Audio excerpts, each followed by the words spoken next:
Hey, Caden. Hey, Dillon. What are y'all working on? Oh, hey Nat. I'm just researching the mammoth. We were given some DNA and we performed a gel electrophoresis lab on it.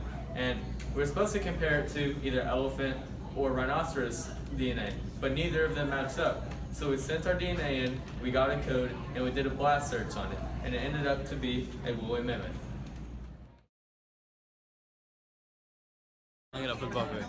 Our first step in our gel electrophoresis lab was to cover our gel mold that we were given, which contained 3 slots for DNA in it with a buffer, which you are about to see. Our second step, which you also will see, was to inject 3 different types of DNA into one of each 3 slots.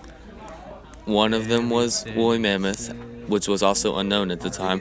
One was rhinoceros, and one was elephant. The third step, which you will not see, was to use batteries and paper clips to have one end of the buffer a positive charge and one end a negative. This caused the DNA inside of those slots to sort by sizes biggest to smallest. Unknown. They're both are the same. It's blurry. I can't even tell. Oh shit. Oh goodness.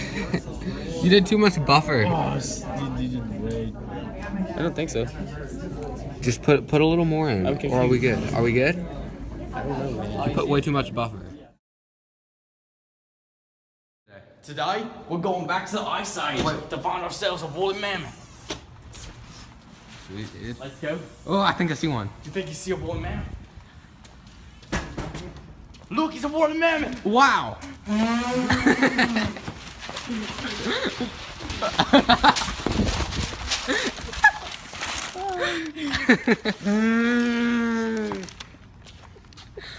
I got the woolly mammoth.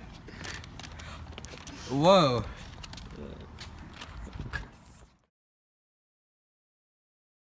The mammoth expert and our time travel expert, Caden Key. Howdy, y'all.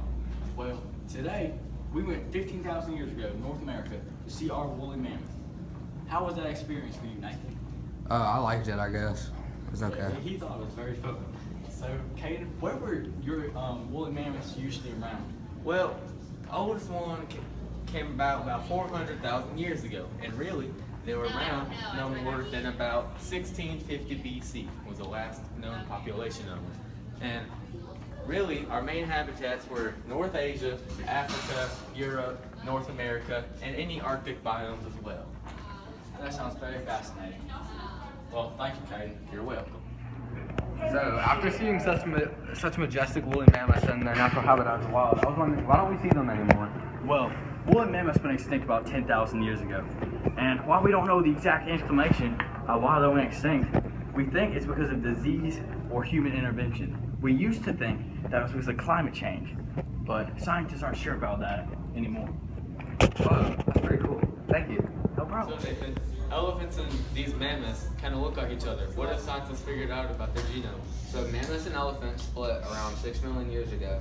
They evolved very slowly, so they're still very closely related. And then around 2 million years ago, mammoths split into 2 subspecies that lived to 45,000 years ago and 10,000 years ago. Mammoths also have proteins in their genome that none of the other mammalian species have. These proteins could be the differences that allow them to survive in a very cold environment. This chart shows the Paleomastodon, a common ancestor, evolving into the modern-day elephant. So, cloning a woolly mammoth sounds cool and all, but what are the ups and downsides to this? Well, humans have never seen a woolly mammoth, or at least no human living. So I think it'd be pretty cool to actually see a woolly mammoth. And since there's a full live woolly mammoth that would be cloned, we could actually study the woolly mammoth and fully understand a woolly mammoth. That's cool. Well, there's some upsides. What are the downsides? Well, the big downside is that the ethical argument is that we would be playing God, and a lot of people would not like that.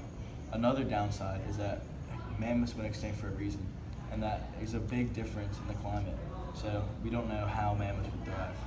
And also, a big reason is that mammoth would probably have to be in a lab most of its life, and that's another ethical concern because it's just, I mean, what type of life is that?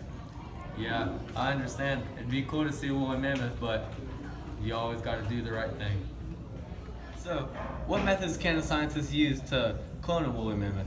Well, scientists, they have the DNA sequences from hair and bone marrow that we've collected from woolly mammoths that we found in the ice and the mud. So we have the fossil structures, so we can use that to make DNA sequences of woolly mammoths. It's pretty cool. Well, with all this, how close are we? When could all this happen? Well, scientists at Harvard said they can make an embryo in the next 2 years, but that's not certain. They think it's going to take a lot longer to make an actual full woolly mammoth. Well, it's pretty cool. We'll see what happens. That was like 15 seconds. Is that better? So, who's Baby Lyuba? Baby Oyuba was a mammoth calf that was discovered in Russia's Yamal Peninsula about May 2007.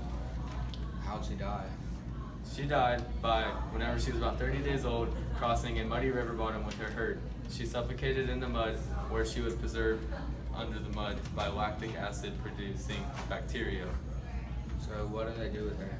Well, a man found her, but they didn't want to do anything with her because his tribe, or his family, believed that mammoths caused bad omens. So they took it, he called somebody, and they took it to a Japanese medicinal school where they used CAT scans on her. And with her organs that were preserved, her skin, organs, teeth, fur, and even her stomach contents were preserved as well. They used the CAT scans in order to find different images of her organs. Oh, that's pretty cool.